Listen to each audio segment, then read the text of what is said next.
Something you may not know about me is that I actually come from a military family.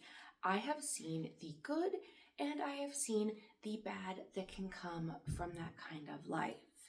I am the child of a former Marine, the grandchild of a former Army officer, and the great-grandchild of a naval officer. So I kind of can safely say I know what I'm talking about when it comes to seeing the mental health effects that can come from this sort of life. My goal today is to inform you guys and hopefully persuade you guys to look within your community to help your local veterans and military members around you. I'm going to be going through the problem and the shockingly lack of mental health care for our veterans, more so than you might be aware of, the actual causes of it, and then some ways in your community that you can help. Starting off really easy with the problem itself. So when people think of the mental health crisis, they think of PTSD and depression when it comes to veterans who have served overseas. But that is only part of the problem. Not all members who suffer are ones who have spent time in active combat or are ones who are just overseas. According to Sebastian Junger, a former war journalist who gave the TED Talk, Our Lonely Society Makes It Hard to Come Home from War, actually shares that he spent time overseas and suffered from minor PTSD. And according to some research he did, 22 vets on average a day kill themselves. Not percent, people a day kill themselves. And these aren't fought from wars in recent years, but from wars decades ago. They also, more shockingly, is that while active duty rates are going down, the people who are claiming mental health crises are actually going up. And on some level, we are aware, and at some level, the military themselves is aware. According to Kristen Lemons, a former Marine sergeant's wife, she highlights this fact by sharing a story about how when she was with her former partner, Marine spouses were offered a class where they were given resources and practices to help their loved ones return to civilian life, showing that, again, on some level, it is known what is going on, but they're not willing to put in as much as they can. Or is it more so they don't have the resources to? A big problem for lots of these veterans and active duty members are the lack of funds to be able to put in those fields because they're being put elsewhere. Now, there are many things that can contribute to it. Some people believe that it's just the depression, the PTSD from combat exposure, but like I said earlier, that's not always the case, as not every active duty member is actually actively in combat. There are a plethora of jobs with a plethora of responsibilities that will contribute to these mental health crises. According to a 2023 article by Marilyn J. Moore on the National Library of Medicine, Veterans and Military Mental Health Issues, common issues are, no surprise, PTSD, but that's also an umbrella term that can encompass a bunch of different things such as anxiety, eating disorders, and a bunch of other stuff there as well. Depression, suicide, unfortunately, and substance abuse being at the number 2 spot. Now, again, some people contribute that all to combat exposure, but that is not the case.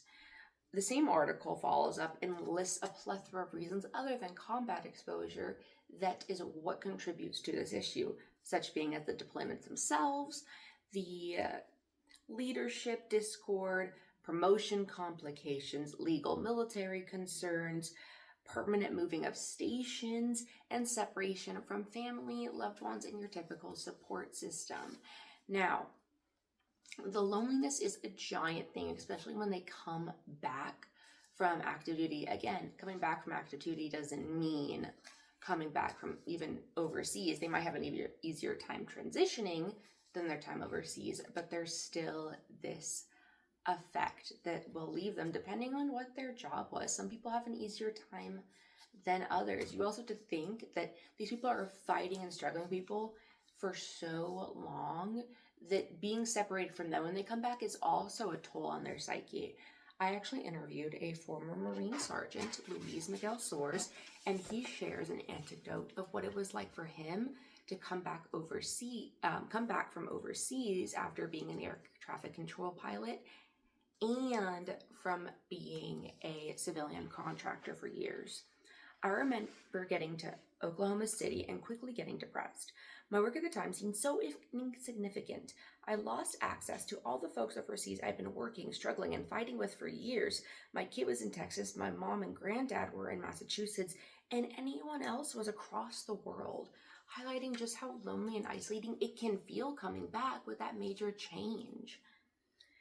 Now, lots of the issues, like I said, can be contributed to funding issues. We can't always have the discretionary fund where we need to, and that's on itself a bigger problem. But there are things within your local community you can look for to do to help our veterans and our active duty members. A couple things you can do, or one of the biggest things you can do, not a couple, is volunteer. And there are many different organizations you can look at with local chapters or even national chapters. For the ones I could find that you could find locally are going to be the Disabled American Veterans, the American Legion, the Veterans of Foreign Wars, and the Wounded Warrior Project, which, no surprise, everyone knows at least the name of that one. Now you might be thinking, okay, I can volunteer, but that doesn't tell me exactly what I can do. There are so many ways you can do. Actually, according to the volunteer page on the official Disabled American Veterans website, ways you can help are through means of practical assistance, such as mowing lawns, giving people rides that they need, companionship and support. You can read to people or just spend quality time, get a coffee with them. That's also something you do for that companionship. Skill-based creativity. I actually did something like that when I was in middle school. We were actually all assigned, when I volunteered, a veteran for around Christmas time that we were to make a card or write a letter to that was going to be mailed off. And that was something so simple, so small, but it felt so good to know that somebody would be reading that and getting that when they probably needed it. And then, of course, there can be fundraisers and monetary events that can help support these organizations to do more to help our military members. It might not seem like a lot, but there is a lot you can do. And like I said, those small things can make a giant impact. In conclusion, I've gone over the issues of the mental health, the causes of them, and things in the community that you can do.